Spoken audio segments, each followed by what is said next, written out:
এক প্যাকেট মিষ্টিও কখনো আসে না। আম্মা, আমার বাপের বাড়ি থেকে মানুষজন যখন আসে তখন অনেক কিছু নিয়ে আসে, কিন্তু সেগুলো আপনার চোখে পড়ে না। চোখে পড়ার মতো কোনো জিনিস আনছে কখনো? এই যে দেখো, শাশুড়ি শ্বশুর আমাকে চিনেই না, তারপরে শোনা তোমার একটা সুতা কখনো আমার হাতে এনে দিছে? আপনি চোখে আমার বাবা সুতা না, বাপের আপনার জন্য শাড়ি নিয়ে আসছিল। শুধু শাড়ি না, শাড়ির সাথে অনেক কিছু নিয়ে আসছিল, কিন্তু আপনি শাড়িটা দেখে বলছেন যে কম দামি শাড়ি। এত কম দামি শাড়ি নাকি আপনি গায়ে তোলেন না। তারপর আমার বাবাকে ইচ্ছা মতো অপমান করে সেই শাড়িটা নিয়ে আসছিল, সেই শাড়িটা তাকে ফেলে দিচ্ছে। আমার জন্য কম দামি জিনিস আনবে কেন? তাই না? তারপর না করে নেই।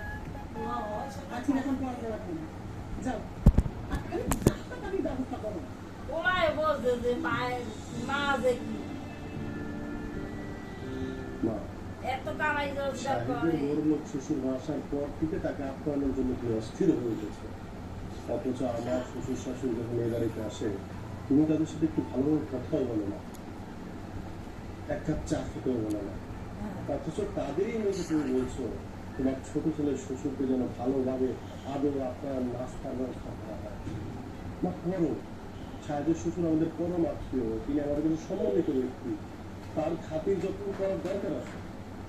কিন্তু আমার শ্বশুর শ্বশুর হয়তো বড় লোক না, কিন্তু তারাও তো মানুষ, তাদের মেয়েও তো এই বাড়ির বউ।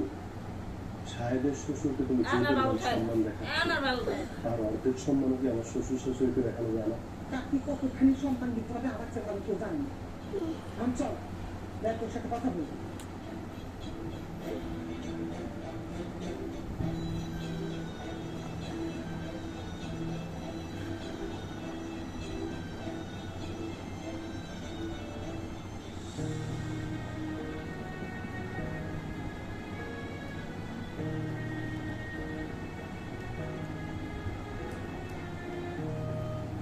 পরিচয় করাই দে না।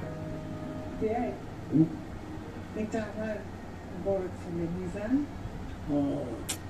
ওটা আপনার বাসার কাজের মেয়ে। ভালো হয়েছে যে আপনার বাসায় একজন স্মার্ট কাজের মেয়ে আছে, আমার মেয়েরা কষ্ট করতে হবে না। আপনি ভুল করছেন, ফারজানা এবারে কাজের মেয়ে না, সে এবারে বড় বউ, আমার স্ত্রী। আমি ঠিক আমি চিনতে পারিনি বলে কথাটা মুখ ফসকে বলে দিয়েছি আর কি। তার বিধান, তুমি এখন কি করছো? আমি একটি বেসরকারি প্রতিষ্ঠানে আছি। ও, বেসরকারি কোম্পানিতে আছো? বেসরকারি কোম্পানির এখন যা অবস্থা তার বলে বোঝানো যাবে না। তার স্যালারি কত? বেশি না দেয় 25-30 হাজার টাকা। খুব কষ্ট করে আমার ছেলেটার এই বউ বাচ্চাকে নিয়ে টানা হাতের মধ্যে সংসার চলছে। আজকে 25-30 হাজার টাকা তো টেনে গেছে সংসার চলছে। এই জন্য তো আপনার বৌমাকে দেখতে আমি চিনতে পারি যে কাজের মেয়ে মনে করেছি। আমার ড্রাইভারের স্যালারি আর আমার টাইম তো থাকলো। কি বলেন ভাই, আপনার ড্রাইভারের বেতন 30,000 টাকা? বেআই, আপনি আবার বড় ছেলেটার একটা ব্যবস্থা করে নেন। হ্যাঁ, দেখতে তো হবে বিয়াই। আপনার ওই আত্মীয়তা যখন হয়ে গেছে, তবে জান তুমি চাইলে কিন্তু আমার ফ্যাক্টরিতে ফ্লোর হিসেবে জয়েন করতে পারো। আমার তো সোনারি মতো 60,000 ওভারটাইম তো থাকে। তবে একটা শর্ত আছে। শর্তটা হচ্ছে কোনো মতেই যেন আমার প্রশিক্ষণের শ্রমিক কর্মচারী জানতে না পারে তো তুমি আমার করতে, মানে তুমি আমার জামাই শেষ মুহূর্তে মান সম্মানের ব্যাপার না। আপনাকে অনেক ধন্যবাদ, কিন্তু আপনার চাকরিটা আমার লাগবে না। আমি যেখানে আছি ভালো আছি, সুখে আছি। কতটুকু সুখে আছো তত এটাই বুঝতে পারছি।